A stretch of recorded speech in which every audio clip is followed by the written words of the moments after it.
माझ्या खूप साऱ्या गोष्टींवर चिडायच्या त्या. पण असं व्हायचं की मग ते मिसेसला फोन करून सांगायचे की यार मी खूप चिडते, पण स्वामी मला सांगतात की काही असो याला मदतच करायची.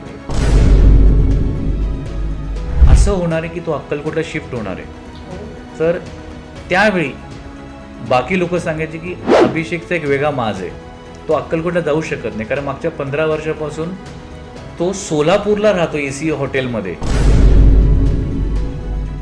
मैं आपको येड़ा बनाने वाला था, लेकिन मुझे कुछ ऐसी शक्तियाँ थे जो मुझे बोलते ना रिस्ट्रिक्ट करत होते. ते माणसाला वेडा बनवते, लक्षात ठेव. त्या मोमेंटला मला जाणवलं की महाराजच करत होते.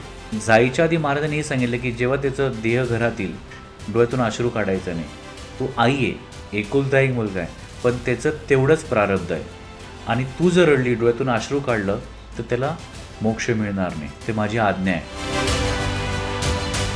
आयुष्यात जे कधी आपण बोलतो ना की डोकं जड होणं, कान जड होणं, हे कधीच अनुभवलेलं नव्हतं, पण तेव्हा त्या मोमेंटला मला ते वेगळं वाटायला लागलं. आणि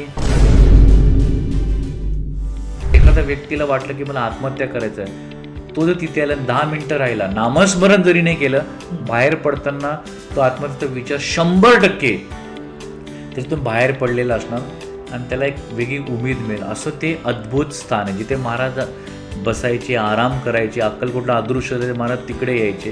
तर असं ते अद्भुत स्थान आहे, ज्याला विश्रांती स्थान म्हणून ओळखलं जातं, बागे आई.